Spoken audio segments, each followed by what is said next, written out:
주는 특별한 주일입니다. 특별한 절기가 있어서가 아니라 교육관 인수 과정을 은혜 아래 마치고 처음 드려지는 예배이기 때문입니다. 특별한 본문이어야 되지만 오늘 여전히 우리 요한일서 강해를 이어갑니다. 12번째로 제목은 처음 들은 것을 간직하라입니다. 요한이 이 편지를 쓰고 있는 이유는 환란의 한 중앙에 있는 초대교회 성도들을 지키기 위함이었습니다.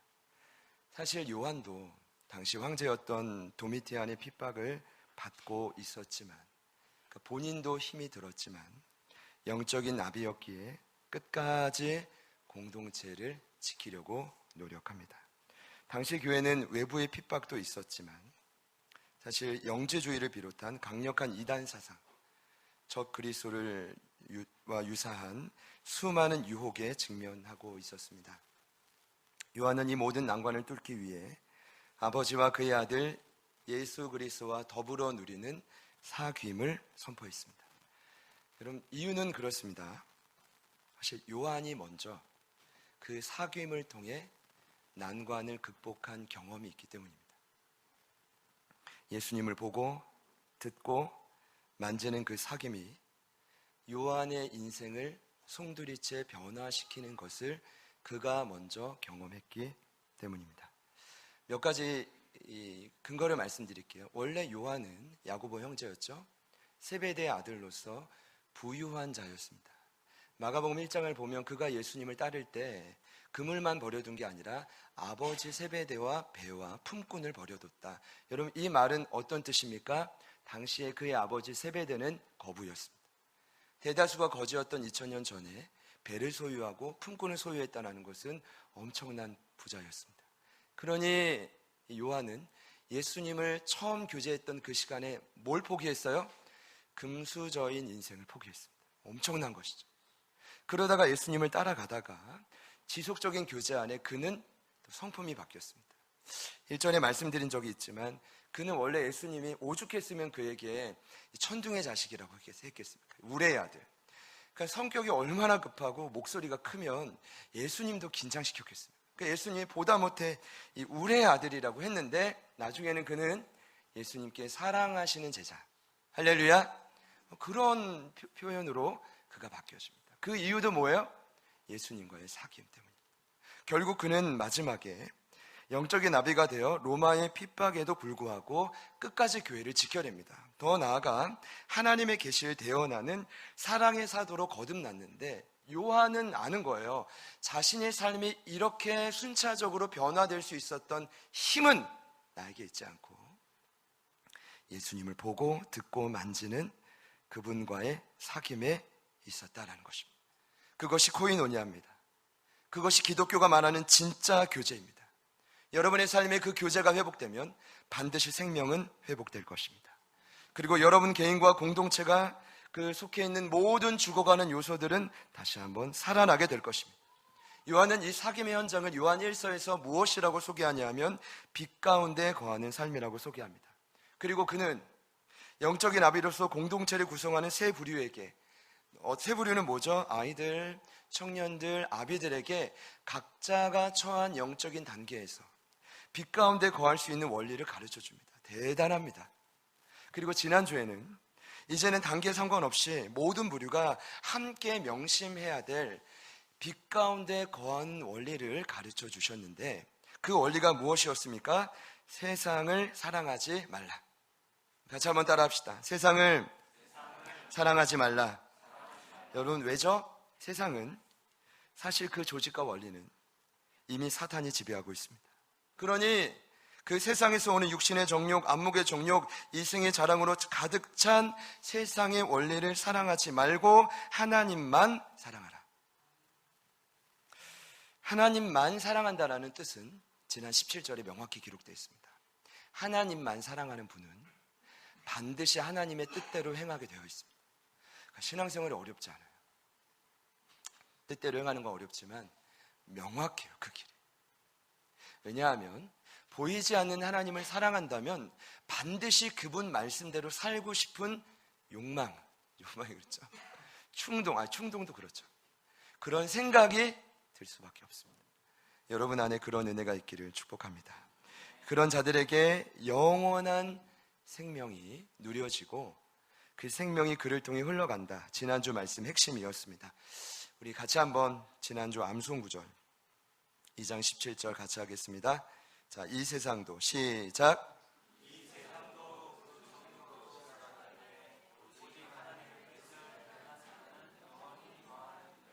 아멘. 눈앞에 보이는 세상은 반드시 사라집니다. 이 모습도 다 썩어집니다. 하나님의 뜻을 행하는 자만 영원히 거합니다. 여러분 부디 지혜로운 선택을 하실 수 있기를 축복합니다. 오늘 이어지는 본문은 다른 이야기가 아닙니다. 초대교회 성도들에게 지속적으로 빛 가운데 거하고 영적으로 성장할 수 있는 원리를 분명히 가르쳐 줍니다. 18절에 말합니다. 같이 한번 따라합시다. 아이들아. 그럼 이제는 요한이 드러내놓고 말합니다. 대놓고. 이전에 말씀드린 대로 현재 아이들은 요한이 가장 주목하고 있는 영혼들입니다. 왜냐하면 당시 초대교회 공동체 안에 아이들의 영적 수준을 가진 성도들이 가장 많았다라는 것이고, 저는 저희 제자들 교회도 동일하다고 생각합니다. 다르지 않다고 생각해요. 그리고 이 말씀을 믿음으로 받아들이기로 결정했습니다. 할렐루야. 또 하나의 이유는 여러분 이들은 구원의 확신을 경험한 지 얼마 안 된 사람들입니다. 나는 오래됐는데 그거는 좀 다른 이야기니까 나중에 다시 고민해 보시기 바랍니다. 얼마 안 됐기 때문에 이들의 특징은 아직 성장 속도가 더디고 연약하기 때문에 더 많은 관심과 애정이 아비들로부터 필요한 자들이 초대교회에도 우리 제자들 교회에도 많았다는 것입니다. 일전에 제가 2주 전인가요? 이 말씀 전하고 그 소그룹 질문 중에 나는 과연 이 세 부류 중에 어디에 속해 있습니까? 라는 질문을 했던 적이 있어요. 제가 들리는 얘기로는 많은 분들이 나는 아이들입니다. 그리고 더 많은 분들이 나는 아직 태어나지도 않은 것 같습니다 라고 대답했대요. 그래서 제가 역시 제자들 교회 성도들 겸손하다. 근데 이게 기뻐해야 되는 건지 근데 그런 나눔을 얘기를 좀 듣는데 또 분위기가 좋지 않았다고. 그러니까 이게 말씀을 들으면서 기분이 좋지 않았는지 어찌 됐건 간에 오늘 요한은 이 말씀을 통해서 자신의 사명을 끊임없이 말하고 있습니다. 요한이 요한 일서를 통한 사명이 뭘까요? 초대교회 안에 있는 영적인 아이들을 영적인 군사로 청년들로 일으키는 것입니다. 세워가는 것입니다. 저희 어제 영적 전투 훈련을 하는데 4명의 친구들, 원래 5명의 친구들이 다 뿔뿔이 흩어져가지고 어제도 4명이 하는데 2명이 하고 1명이 하고 또 1명이 하고 뭐 짠 건 아닌데 근데 이들을 안 만날 수 없기에 다 만났는데 마지막에 한 친구 이런 질문해요. 목사님 영적 전투를 잘하고 싶은데 어떻게 해야 되냐고 막 눈물도 흘리고 삶을 나누고 이런 질문했기에 제가 답변해 드렸어요. 영적 전투 정말 하고 싶냐? 하고 싶다고. 예배에 빠지지 말아라. 같이 한번 따라 합시다. 예배에 빠지지 말아라. 여러분 이게 그냥 드리는 말씀이 아니라 여러분 싸울 때 제가요 훈련 과정 속에 철저히 깨달은 게 있어요. 싸움은 어차피 하나님이 하십니다. 믿으시기를 축복합니다. 그러면 싸우는 자는 가장 기본이 뭐게요? 자리를 지키는 것입니다. 그래서 제가 훈련 과정 속에 가장 많이 했던 말이 되뇌었던 말이 선포했던 말이 뭔지 아세요? 부르심의 자리입니다. 저 같이 한번 따라해 보세요. 부르심의 자리, 예배의 자리. 옆에 있는 분들에게 축복합시다. 부르심의 자리를, 예배의 자리를 지킵시다. 이거 어려운 게 아니에요. 이런 거예요. 성장하면 할수록 주일 예배만 드리던 분들이 금요 예배를 나오고, 그 금요 예배를 드리던 분들이 새벽 예배를 나오고, 새벽 예배를 드리는 분들이 훈련의 자리를 나오고, 훈련의 자리에 나오는 분들이 주중 소그룹 셀가족 모임에 나오고. 여러분 어차피 우리 힘으로 싸울 수 없습니다. 분명히 성령께서 여러분의 마음 가운데 반드시 갈등을 주실 것입니다. 여러분 순종하는 분들에겐 성장하는 표적이 있을 것입니다. 믿으시기를 축복합니다. 여러분 제가 요한 사명 이야기하다가 요 이야기 했는데 요한의 사명은 어떻게 막대한 아이들을 영적 군사로 세우는 것이다. 이를 위해 오늘 말씀을 보니 그 아이들에게, 성도들에게 너희들이 멀리할 것과 가까이 할 것을 말합니다. 물론 그렇게 표현하고 있지는 않지만 제가 볼 땐 그래요. 첫 번째 뭐라고요? 멀리할 걸. 두 번째 뭐라고요? 가까이 할 걸. 쉽죠? 자, 멀리할 것은 마지막 때에 이 땅에 활개치는 적그리스도입니다. 안티크라이스트. 용어의 정의가 좀 필요한 것 같습니다. 마지막 때는 언제입니까? 좁은 의미로 보자면 저와 여러분이 지금 살고 있는 성령의 시대가 끝이 나면 7년 대환란이 옵니다. 여러분, 그 대환란 가운데 적그리스도가 등장합니다. 처음에는 메시아인 척, 평화를 원하는 척 하지만 나중에는 모든 예배의 제사 제도를 폐지하고 괴롭히기 시작합니다. 이 땅에 있는 성도들. 그리고 그 7년이 끝나면 이때는 진짜 마지막입니다. 예수가 이 땅의 왕중왕으로 재림하십니다. 믿으시기를 축복합니다. 그러니까 그 7년이 마지막 때입니다. 근데 조금 더 넓은 의미로 보자면 이 마지막 때는 2000년 전 성령님이 강림하신 그 이후부터를 우리는 마지막 때라고 합니다. 왜냐?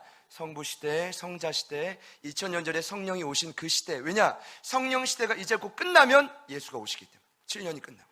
그러니까 통상적으로 성경 해석자들은 성령 강림한 그 이후의 시대를 마지막 시대다라고 합니다. 그럼 지금은 뭐예요?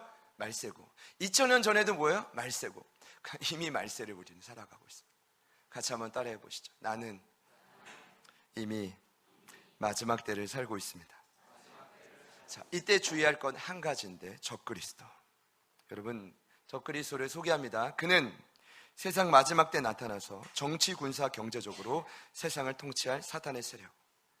제가 데살로니가 후서 말씀을 보니까 그를 불법의 사람, 멸망의 아들, 나중에 성전에 앉아 자칭 하나님이라고 높이는 자라고 말합니다.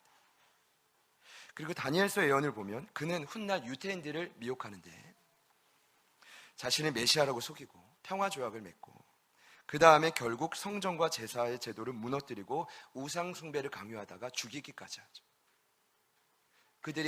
그가 바로 적그리스도입니다. 그러나 명확히 말씀드립니다. 오늘 요한이 말하고 있는 적그리스도는 그 마지막 때의 그 한 존재, 작자인 사탄에 의미하지 않고 여기서 말하는 적그리스도는 마지막 때의 적그리스도와 유사한 행위로 성도들을 유혹하고 미혹시키는 자들을 의미합니다. 그러면 그의 특징이 있을 것입니다. 오늘 22절에 나와 있죠. 적그리스도의 특징 3가지. 첫 번째, 거짓말. 여러분, 어떤 거짓말도 해서는 안 됩니다. 회색 거짓말 이런 건 없습니다. 거짓의 아비는 사단입니다. 여러분이 거짓말을 하는 동시에 그때는 하나님의 인재가 떠나가고 하나님 앞에 언약하고 약속한 것 안 지키는 것도 거짓말이에요. 믿으시기를 축복합니다. 모든 임재가 떠나가고 사단의 지배를 받습니다. 최초의 거짓말쟁이 사단이니까 적그리스도가 거짓말하는 자라고 말하는 건 당연한 일입니다. 그들의 두 번째 특징은 예수가 그리스도임을 부인한다. 이는 어떤 뜻입니까? 예수가 이 땅의 왕이 아니다. 예수가 너희 삶의 주인이 아니다. 우리 아까 찬양했죠. 우리 믿는 분 예수라고 하지만 왜 그것이 날마다 경험되지 않는가? 내가 왕이기 때문에. 적그리스도의 가장 중요한 특징, 자기가 왕이 되길 원하죠. 그래서 이생의 자랑으로 결국 수많은 영혼들이 미혹시켜서 그 자리에 본인도 얹게 합니다. 자기 멋대로 살게 만들죠. 결정적인 순간엔 자기 고집과 뜻대로 선택하게 만들죠. 이게 적그리스도의 이생의 자랑을 따르는 자의 특징입니다.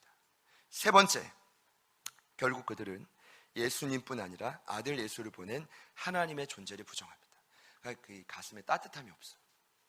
그 대화를 나눠보면 느껴져요.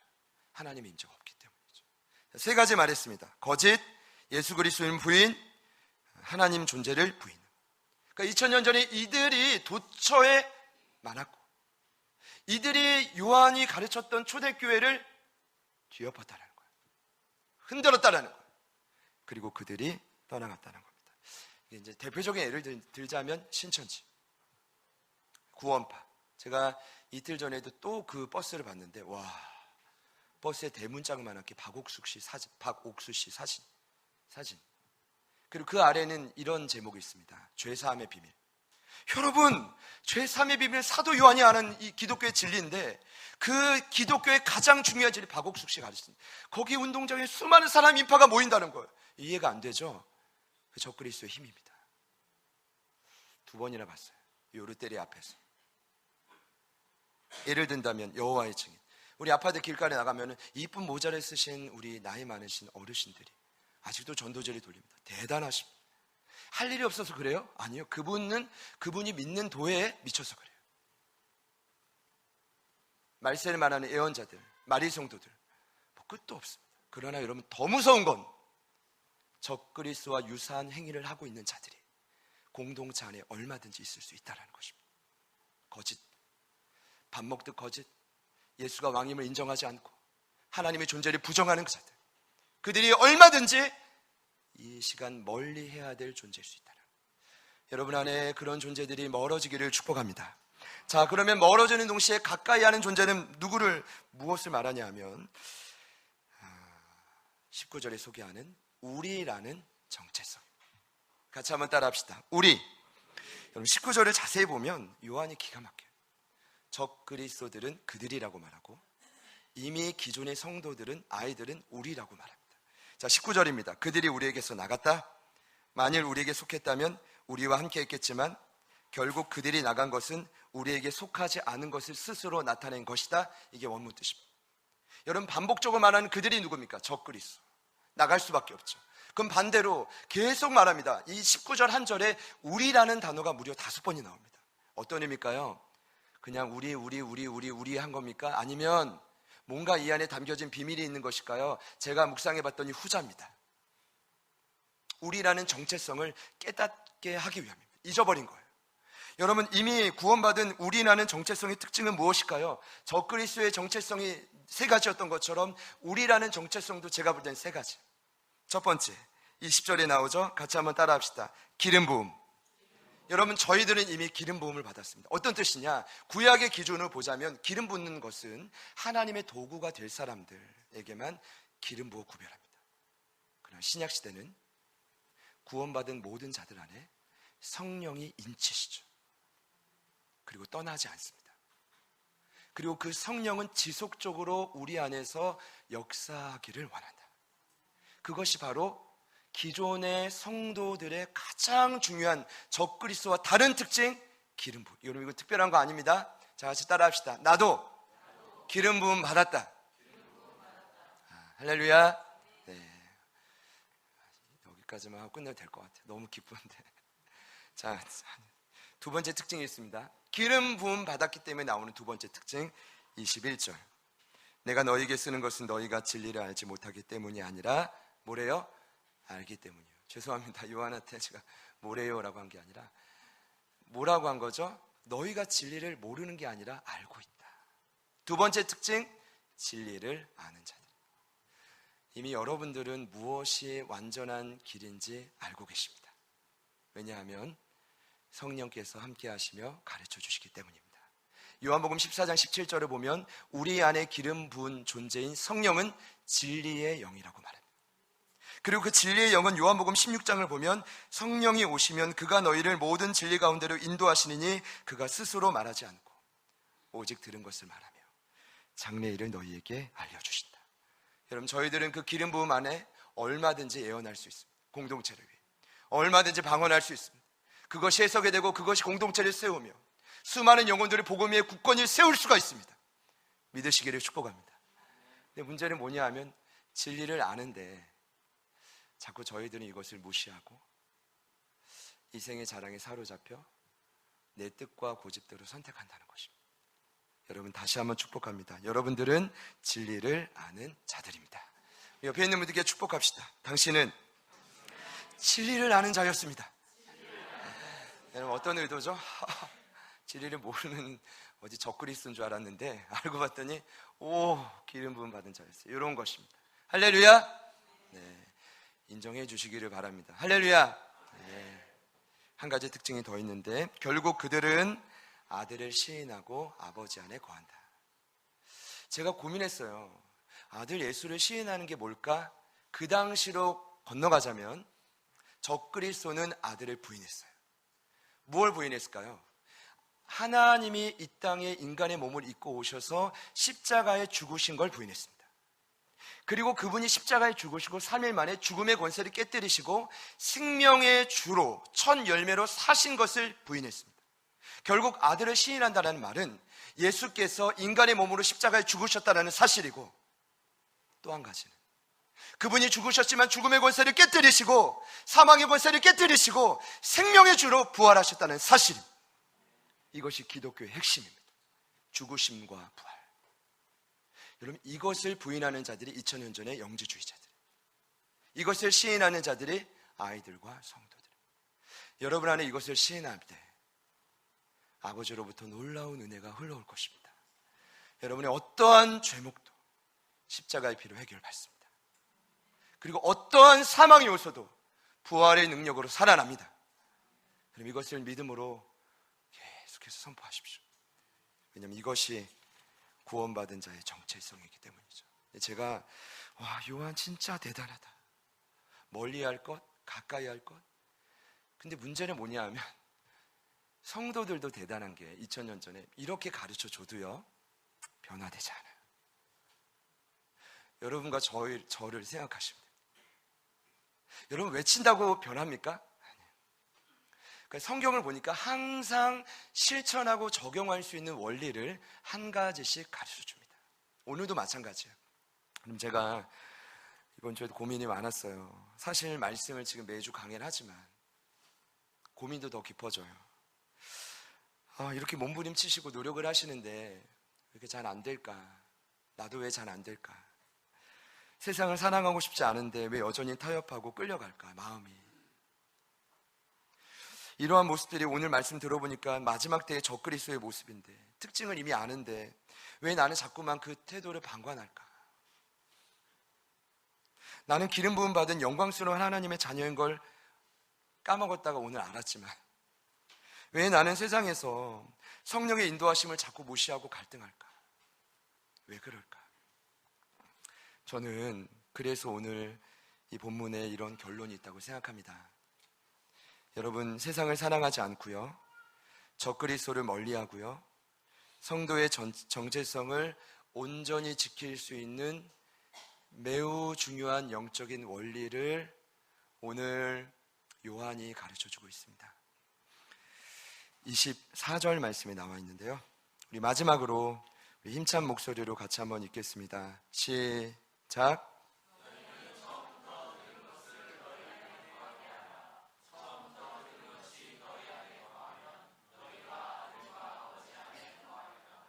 아멘. 처음부터 들은 것을 너희 안에 거하게 하라. 원래 이게 원래 제목이었어요. 이게 제목 아닌가? 제목 조금 줄였었거든요. 제가 고민은 이거 너무 중요하구나. 근데 길다. 그래서 제가 원문을 봤는데, 거하게 하라라는 뜻은요, 표준 세번역을 보면 간직하라 이런 뜻입니다. 그래서 오늘 말씀의 제목이 나온 거예요. 같이 한 번 더 따라 합시다. 처음 들은 것을 간직하라. 저를 같이 한번 따라해 보시죠. 손도. 처음 들은 것을 자, 간직하라. 여러분, 이 말은 놓치지 마라, 끝까지 붙들어라, 이 말이에요. 여러분 잘 들어보세요. 중간 들은 게 아니에요. 나중에 누구에게 상처받은 말이 아니에요. 처음 들은 거예요. 처음. 자, 근데 제가 원뜻인 거한다라는 뜻을 보니까, 여러분 거한다라는 표현을 요한은 너무 좋아해요. 여러분 잘 아실 겁니다. 요한복음 8장 31절에 우리 제자들 교회 첫 번째 표징이죠. 제자의 징표 첫 번째 무엇입니까? 말씀 안에 거하는 자. 거기도 거한다는 말이 나와요. 이거 같은 뜻이에요. 영어로는 abide, 헬라어 원뜻으로 메인 네트라고 하는데, 이것은 단순히 간직하고 붙드는 것이 아니에요. 어떤 의미죠? 제가 1부 때 여쭤봤더니, 우리 세 분 전사님 여쭤봤더니 두 분 전도사님은 대답을 안 하시더라고요. 그러니까 아시는데 일부러 겸손하게 대답 안 하시는 거예요. 그 윤영 전사님 그냥 고개를 저으시더라고요. 빨리 하시라고. 질문하지 말고 빨리 하시라고. 그 이제 다 세 분 스타일이 달라가지고 행복합니다. 다 행복해요. 종본 전사님은 우지 그냥 제 눈을 바라보시고, 차훈 전사님 웃으시고, 윤영 전사님은 고개 흔드시고 빨리 하라고. 여러분, 거한다라는 원뜻이 무엇입니까? 그 메인 네트라는 뜻은 꼭 기억해 주세요. 참고 견디다라는 뜻입니다. 여러분, 하나님 말씀 안에 거하는 것 쉬우면 다 제자 됐겠죠. 우리는 본질적으로 말씀 따라 살 수가 없어요. 그러니까 이런 거예요. 밤새도록 뭐 먹고 욕하고 헐뜯는 건 할 수 있어요. 어디 놀러 가고 구경 가는 건 자연스럽게 돼요. 왜냐면 우리는 세상과 하나니까. 할렐루야. 근데 하나님 말씀을 어떻게든 먹고 읽고 펴고 먼지 털어내고 숙제하는 것 그토록 하기 싫어요. 그 일주일에 한 번 막상이 안 된다는 거예요. 이게 시간이 없어서가 아니에요. 그게 안 되는 거예요. 하면 살 텐데. 할렐루야. 바꿔야죠. 죄송합니다. 네. 제가 이 큐티 얘기만 나오면 마음이 너무 이렇게 벅차가지고, 그래서 제가 이 처음부터 들은 것을 너희 안에 거하게 하라는 것을 다시 해석해 봤어요. 이렇게 해석이 됩니다. 너희가 처음부터 들은 것을 어떻게 하래요? 참고 견디며 간직하라. 다시 한번요. 너희가 처음부터 들은 것을 참고 견디며 간직하라. 그러면 간단합니다. 어떤 결과가 있죠? 아무리 신앙의 수준이 아이들이라 할지라도 수많은 세상의 유혹을 이겨낼 수 있다. 지금 지속되는 환난과 고통과 한계들을 버티고 극복할 수 있다. 이 은혜가 여러분에게 있기를 축복합니다. 그럼 오늘 결론은 간단합니다. 끝까지 참고 견디고 간직해야 될 처음 들은 것은 무엇인가? 여러분, 이거는 묵상할 필요가 없어요. 이 말이 뭐냐? 정답이 나와 있어요. 요한이 오늘 요한 1서에 가장 처음으로 말한 말씀이 무엇일까요? 1장 1절에 나와 있습니다. 그가 처음 말한 건 뭘까요? 태초부터 있는 생명의 말씀이신 예수를 내가 만났으니 너에게도 전한다. 할렐루야. 그리고 지금 처음 들은 것이라고 했을 때 요한은, 제가 생각할 땐 요한복음 1장 1절도 그 마음이 있을 거예요. 태초에 말씀이 계시니라. 이 말씀이 하나님과 함께 계셨으니 이 말씀은 곧 하나님이신데, 이 말씀이 누구예요? 예수입니다. 그리고 제가 조금 더 넘은 해석일 수 있지만 아직 쓰지 않은 계시록 1장 1절도 이미 요한은 첫 구절에 이미 정해놨어요. 그리고 기록했어요. 여러분, 계시록 1장 1절에 어떻게 기록됐는지 아십니까? 이렇게 기록되어 있습니다. 예수 그리스도의 계시라. 이는 하나님이 그에게 주사 반드시 속히 일어날 일들을 종들에게 보이려고 천사를 통해 그의 종 요한에게 보내어 알게 한 것이다. 여러분, 계시록은요, 어떤 책입니까? 무서운 책입니까? 아니에요. 어려운 책입니까? 아니에요. 어디 공상 만화 뭐 그런 책입니까? 아니요. 계시록은 환난 가운데 있는 교회들을 향해 예수님 때문에 그 환난을 버틸 수 있다고 소개하는 책입니다. 한마디로 예수에 관한 책이 계시록입니다.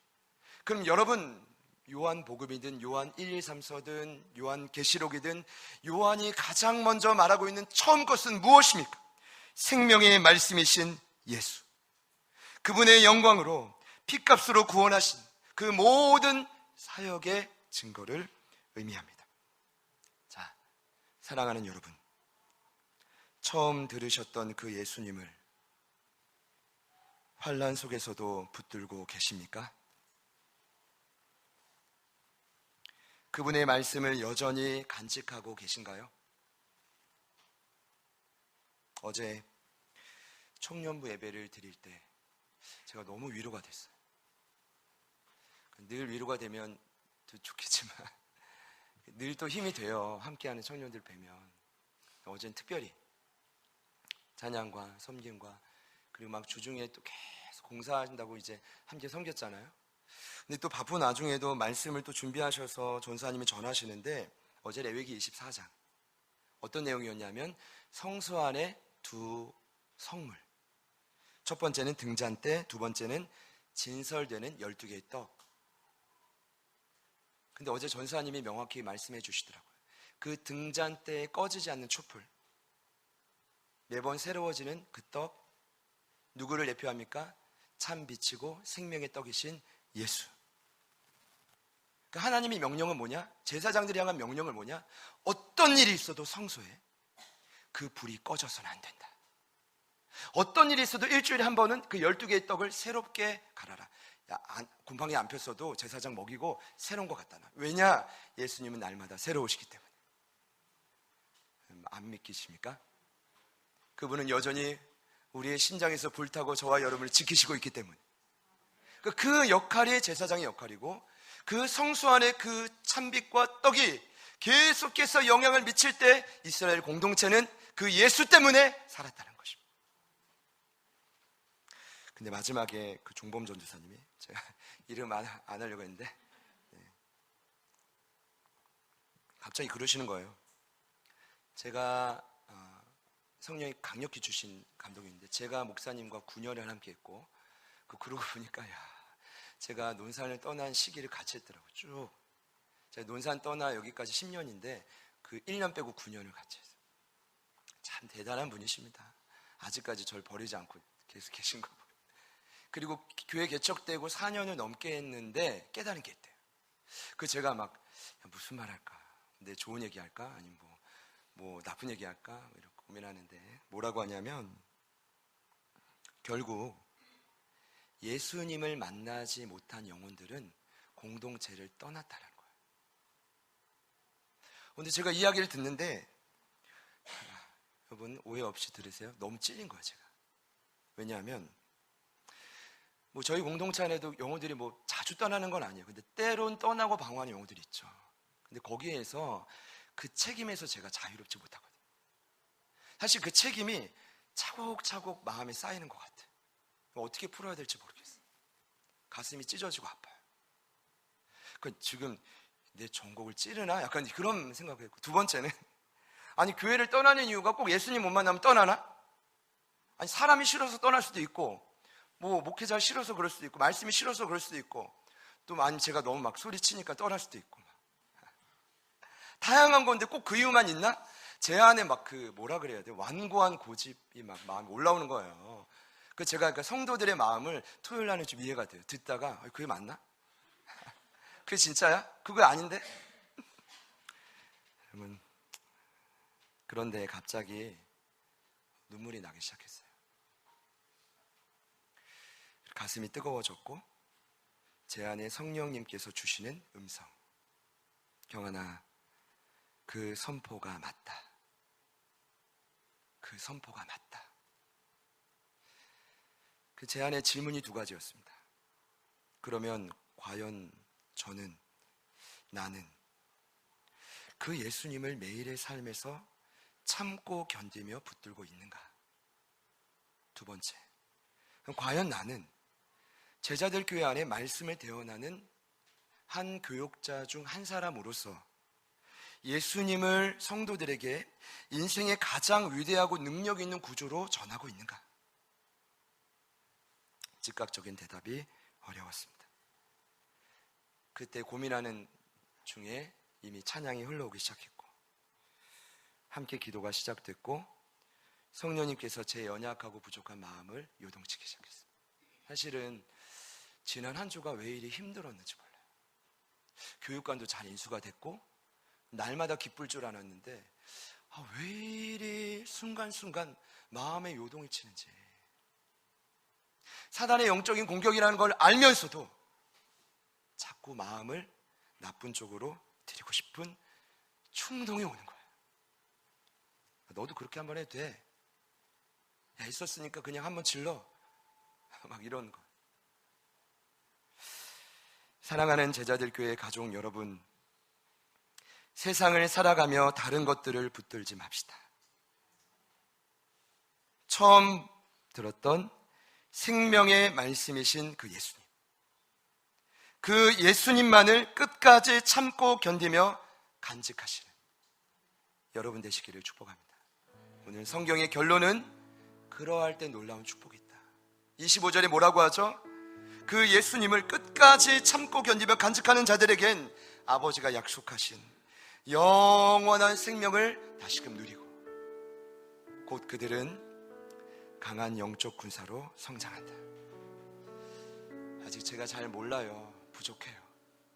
그러나 제 마음에 주신 확신은 분명해요. 여러분, 다사다난한 인생 가운데 왜 이렇게 붙들고 있는 게 많으십니까?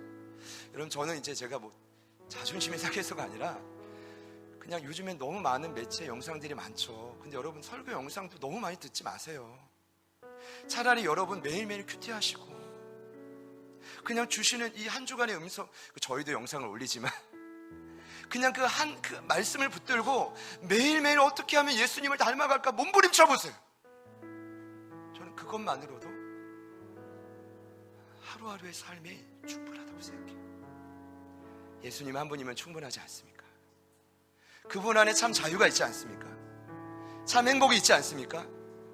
여러분, 이제 교육관 인수가 끝나서 끝이 아니라 여러분, 이 한 주간 제 안에 계속 주시는 확신이 무엇이었냐면, 금요일에도 강력히 선포했지만, 여러분, 예수님과 함께 표적은 이제부터 시작입니다. 표적은 이제부터 시작입니다. 레위기에 나온 7가지의 절기의 모든 주인공은 예수예요. 그 예수를 주인공으로, 삶의 주인으로 붙들고 나아가는 여러분의 삶 속에 여러분이 예기치 못했던 놀라운 기적들이 일어나게 될 것입니다. 왜 이 좋은 자리를 자꾸 마다하십니까? 간단해요. 처음 들은 것을 끝까지 붙들겠다.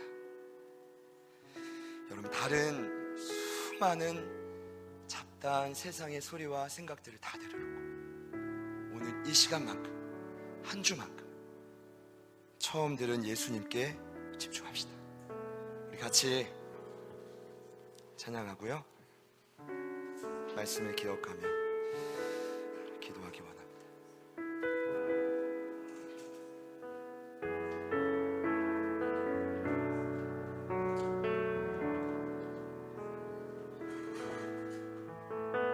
내 모든 것,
소망하거든요.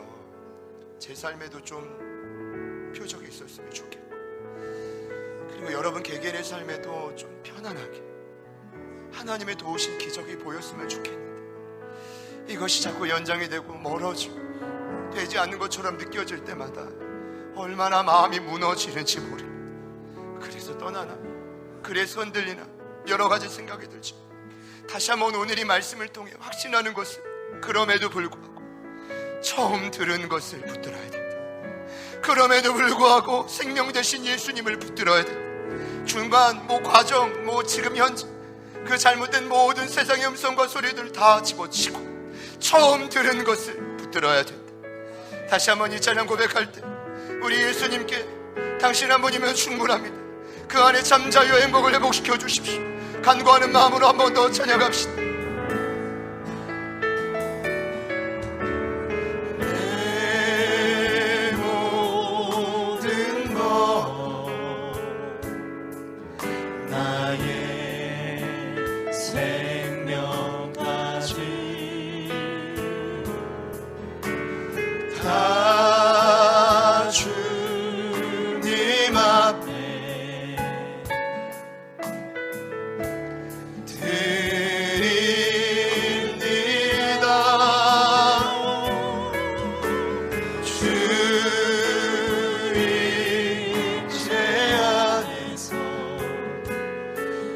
이제 내 영혼 자유에 내가 주의 거룩한 이름을 높이며 예배하리.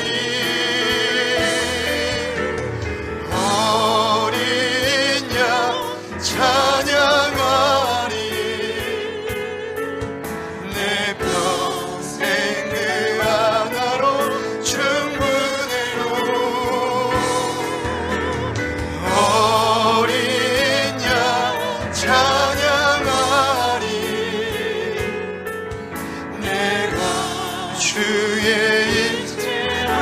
선포합시다. 어린 양 찬양하리. 어린 양 찬양하리. 내 평생 그 하나로 충분히 은혜로. 어린 양 찬양하리. 내가 우리 삶의 현장을 향해 주님만 붙듭니다. 우리 마지막으로 선포합시다. 어린 양 찬양하리. 내 평생 그 하나로 충분히 은혜로. 어린 양 찬양하리.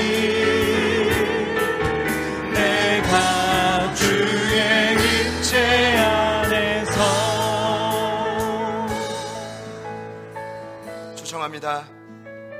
하나님, 내가 말씀을 듣고 보니 처음 들었던 예수를 잊고 살았습니다.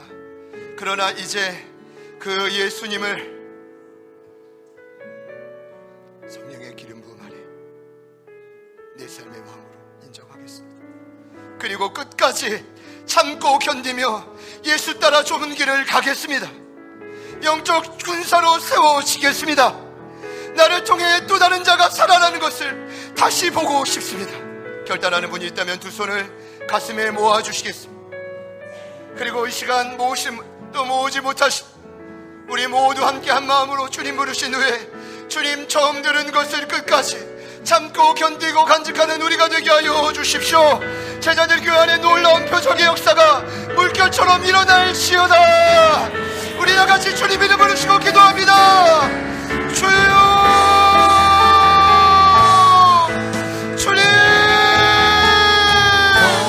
주님 도와주십시오. 주여 도와주십시오. 하나님 역사하시오. 하나님 우리 가운데 세일을 해가소서. 하나님 말씀하신 그 뜻대로 하나님 이 땅에 있는 마지막 때에 저 그리스도의 모든 자들을 분리하고 하나님 우리가 어떤 자들인지 깨닫고 하나님 이것을 날마다 누리기 위하여 처음 들은 것을 간직하게 하소서. 처음 들은 것을 기억하게 하소서. 처음 들은 것을 간직하게 하소서. 처음 들은 것을 간직하게 하소서. 하나님 아버지 도와주십시오. 하나님 말씀과 우리의 삶을 유일하게 회복시키시오. 하나님 유일한 하나님 어찌보게요. 유일한 하나님 구세주요.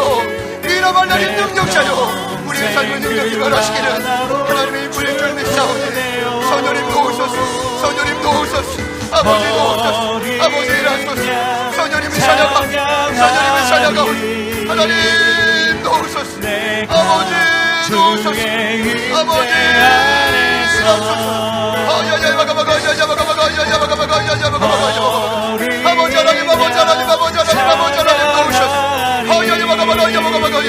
하나님 아버지 도와주셔서 하나님 우리 가운데 역사하는 성령의 능력으로 예수가 내 삶에 처음 되는 것임을 인정하고 끝까지 참고 견디는 누리가 되게 하소서. 끝까지 참고 견디는 누리가 되게 하소서. 주여 도우소서. 주님 도우소서. 하나님 나와소서. 주님 역사하소서. 하나님 마음을 만지소서. 하나님 만지시고 역사하소서. 하나님 만지시고 역사하소서. 하나님 일하시고 역사하소서. 하나님 역사하시고 일하여 주시고 하나님 역사하시고 일하여 주시고 하나님 만지시고 일하여 주시고 성령님 도와주시고 하나님 아버지의 바른 거를 주시고 성령께서 날마다 하나님의 시간 놀랍게 하나님의 모든 사들이 권세와 능력을 물러가고 하나님의 모든 영을 물러가고 하나만 대수를 쓰게 하는 저희 모두가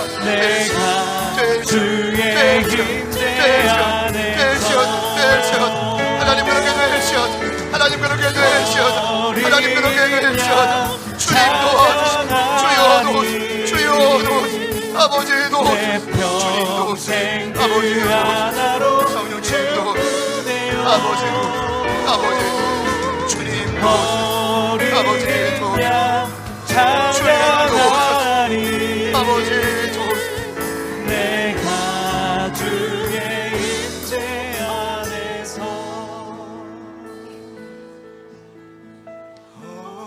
어린 양 찬양하리.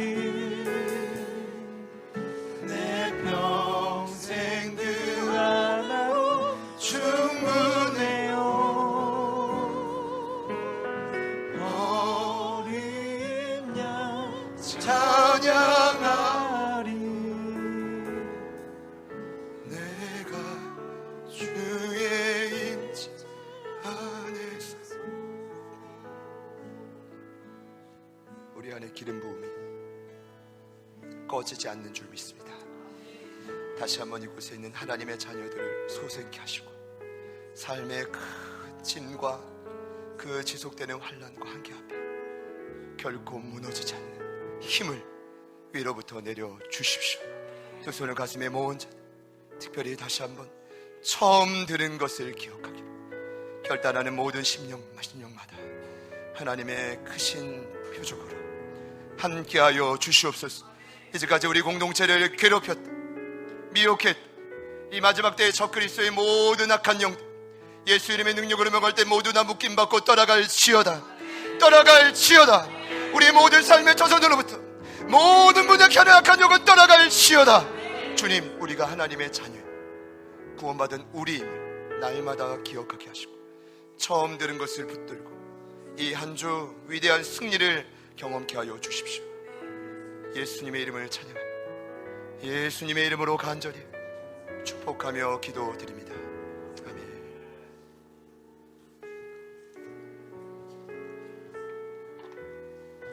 우리 앞뒤 옆에 있는 분들께 한번 축복합시다. 처음 들은 것을 끝까지 간직합시다.